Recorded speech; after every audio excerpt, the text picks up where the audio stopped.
नवापूर तालुक्यातील चिंचपाडा येथील शासकीय आदिवासी वसतिगृहातील मुलींना भोजनातून विषबाधा झाल्याची घटना बुधवारी सायंकाळी घडली। मळमळ व उलटीचा त्रास जाणवणाऱ्या 22 मुलींना विसरवाडी येथील ग्रामीण रुग्णालयात उपचारासाठी दाखल करण्यात आले आहे। सुदैवाने कोणाचीही प्रकृती चिंताजनक नाही। चिंचपाडा येथील शासकीय आदिवासी वसतिगृहात 73 मुली राहतात।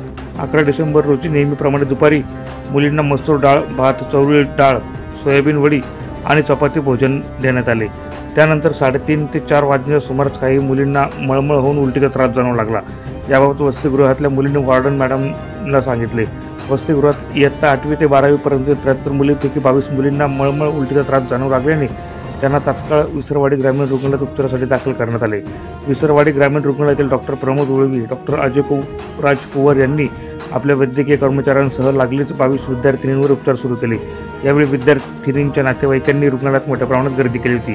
कितवी ते 12वीला काय जेवण केलं होतं दुपारी? चवळीची डाळ, मसूरची उसळ, सोयाबीनची वडी आणि पोळी भात। मग तुम्ही सर्व मुलींनी जेवण केलं? हो, 22 मुलींना त्रास किती वेळेनंतर झाला तुम्हाला? 3-3:30 वाजेला। काय त्रास व्हायचा? उलट्या व्हायच्या, डोकं दुखायचं, मळमळ व्हायची। दीदी नाव काय तुझं? माझं नाव पूनम गुलाबगावी, इयत्ता 12वीची।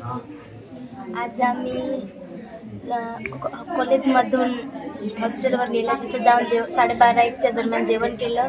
जेवण झाल्यावर थोडा आराम केला। 3 वाजेला मग स्टडीला उतरलो ना, तेव्हा मुलींना थोडा मळमळ होत होतं आणि त्यांना वांत्या झाल्या। मग तेव्हापासून सगळ्यांना त्रास होऊ लागला। सर्वांना एकसारखा त्रास झाला का? हो, अर्ध्यांचं डोकं दुखत होतं, अर्ध्यांना वांत्या होत होत्या, अर्ध्यांना मळमळ होत होतं। काय खाल्लं होतं तुम्ही? सोयाबीन वडी, मसूरची उसळ आणि चवळी डाळ, भात आणि पोळी। दुपारचं जेवण होतं का? हो। आणि सर्वांना एकसारखा त्रास झाला? हो। किती वाजेला? 3:30-3च्या दरम्यान। मग तुम्ही काय केलं? आम्हाला तिथं ORSचं पाणी पण दिलं आणि निंबू पाणी पण दिलं। मग तरी त्रास व्हायचा? मग इकडे दवाखान्यात किती वाजेला आले? दवाखान्यात 5:30 वाजेला। आता बरं आहे? हो, आता बरं आहे। दादा काय झालं? मुलगी आहे तर इथे ॲडमिट केलं आहे सिव्हिलमध्ये आणि त्यानं मळमळ होत आहे। असं लगभग 22-23 एक मुली आहे। तुम्हाला केव्हा कळवलं? आम्हाला आता जस्ट 5-10 मिनिटाच्या अगोदर आता ते। आणि ही घटना केव्हा झाली? आता ते मुलींना असं विचारत आहे तर ते सांगत आहे की 5:30 किंवा 5च्या दरम्यान असं झालं आहे। काही तब्येत मुलींची कशी आहे आता?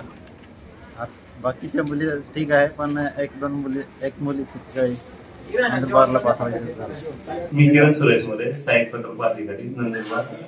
आता विसरवाडी ग्रामीण रुग्णालयात आम्ही आलेलो आहे। आमच्या वसतिगृहातील 73 मुलींपैकी 22 विद्यार्थिनी इथं आपल्या दवाखान्यात विसरवाडी इथे ऍडमिट होत्या। त्यांची तब्येत स्थिर आहे। त्याच्यानंतर आमच्या 51 मुली वसतिगृहाला त्यांची तपासणी केली असता त्यांची प्रकृती स्थिर आहे। आणि आता उपचार झाल्यानंतर डॉक्टर साहेबांना विचारलं, पोरींची प्रकृतीने फक्त थोड्या घाबरल्या असतील, त्यांच्यावर आज ऍडमिट लावून इथं उपचार केला जाईल। त्याबद्दल मी डॉक्टर साहेबांचे धन्यवाद मागतो। आदेश विकास आमचे चंद्रकांत पवार साहेब प्रकल्प अधिकारी यांचे वारंवार विचारणूक आणि तपासणी सुरू असल्यावर आम्ही पाठवलं आहे, पण विद्यार्थ्यांची वेळोवेळी दखल घेऊन आम्हाला फोन करून विचारपूस करत आहे। आता डॉक्टर साहेबांसोबत आम्ही विद्यार्थ्यांसोबत गेलो असता सगळ्या विद्यार्थ्यांची प्रकृती चांगली आहे असं डॉक्टर साहेबांनी आम्हाला सांगितलं। तरी आम्ही इथल्या चांगल्या मुलींची विचारपूस केली। आमच्या जिल्हा परिषद मॅडमांनी, योगेश पाटील सरांनी त्यांनी विचारपूस केली असता विद्यार्थ्यांची प्रकृती आम्हाला चांगली दिसून आली। डॉक्टर साहेब स्वतः होते, त्यांनी सांगितलं की विद्यार्थ्यांनी आता काळजी करायचे कारण नाही, चांगले आहेत। डॉक्टर प्रमोद उळवी, वैद्यकीय अधिकारी ग्रामीण रुग्णालय विसरवाडी। आज संध्याकाळच्या सुमारास शासकीय आदिवासी मुलींचे वसतिगृह चिंचपाडा इथून 22 मुलींना जेवणानंतर फूड पॉइझनिंग झाल्यानंतर मळमळ आणि पोटात दुखू लागल्यामुळे विसरवाडी ग्रामीण रुग्णालयाला इथे ॲडमिट केलं। सध्या सर्व मुली स्टेबल आहेत। एकूण शाळेमध्ये 73 मुली होत्या, परंतु सगळ्यांनाच हा त्रास काही झाला नाही। त्यापैकी फक्त 22 मुलींना थोडा त्रास झाला। त्या अंडर ऑब्झर्वेशनसाठी त्यांना आपण ग्रामीण रुग्णालय विसरवाडी येथे ॲडमिट केलेलं आहे। सध्या मुलींची प्रकृती अतिशय चांगली आहे, काही काळजीचं कारण नाही आहे।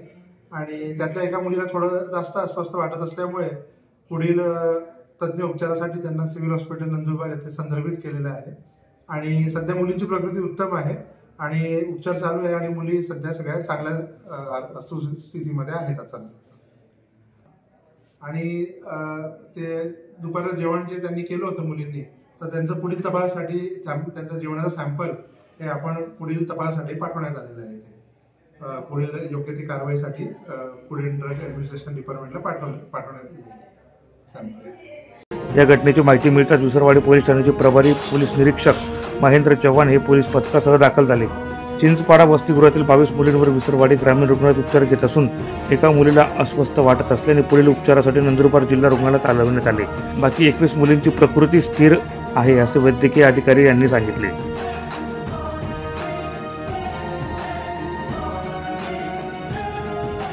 प्रतिनिधी शाबीर काटेक, माझा महाराष्ट्र न्यूज, नंदुरबार.